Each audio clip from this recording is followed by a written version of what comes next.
Assalamualaikum. My name is Muhammad Munawir bin Abdul Rahim. Number matric 310591.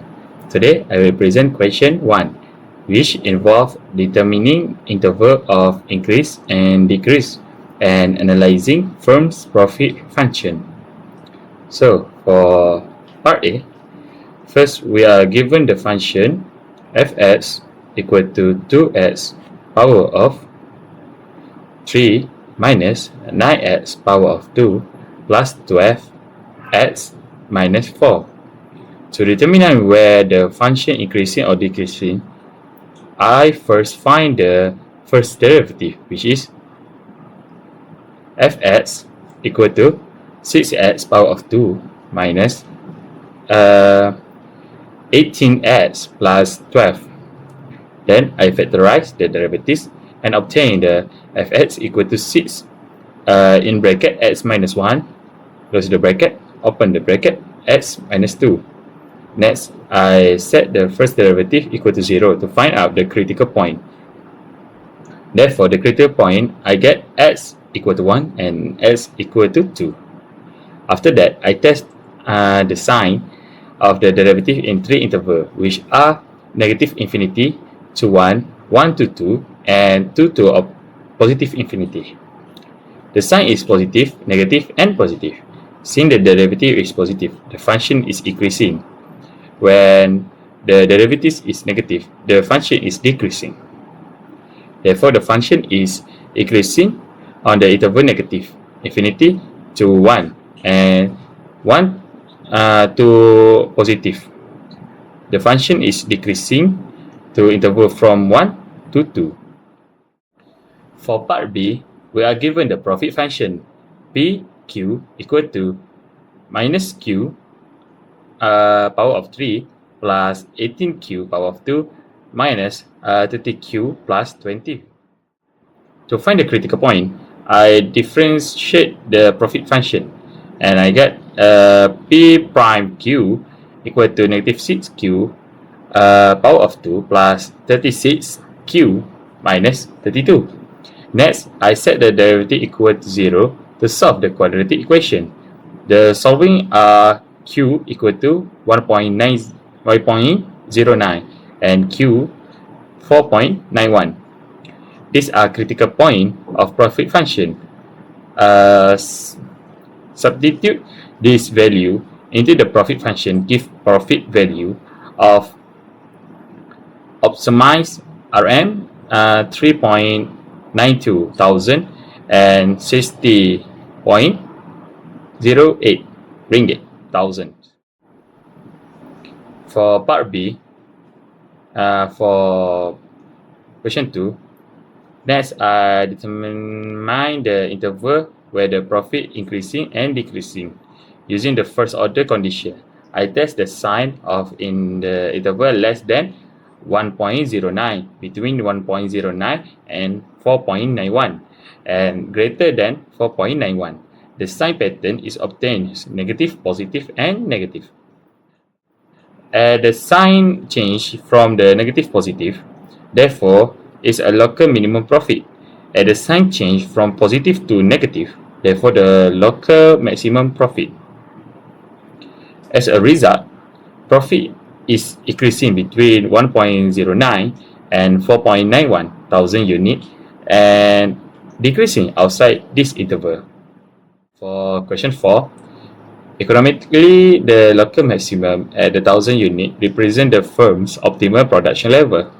At this point, the profit reached its highest value, which is the approximately RM 60.08 thousand. If the firm produces less than this amount, it does not fully maximize its profit. On the other hand, if the firm produces more than 4.19 thousand units, profit will start to decrease because the cost increase faster than revenue. Therefore, management should target a production level of 4.91 thousand units to achieve maximum profits. Assalamualaikum. My name is Muhammad Afiq Zuhairi bin Zaidi, metric number 310571. Today I will present question 2, which consists of part A and part B.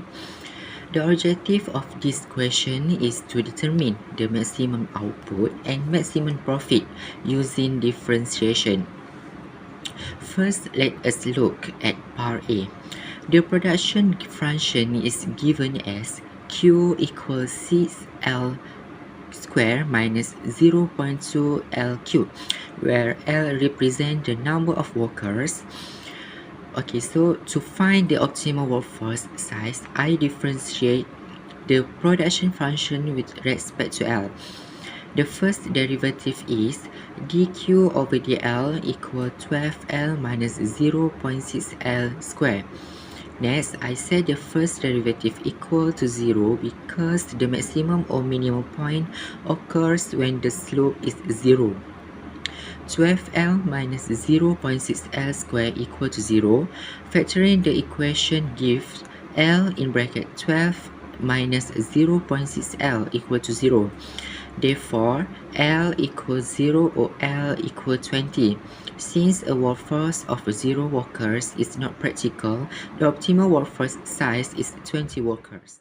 Next, I verify whether this value gives a maximum output by using the second order conditions. The second derivative is du prime q over dl equals 12 minus 1.2L. Substituting L equal 20, d prime q over dl equal 12 minus 1.2 in bracket 20 equal minus 12.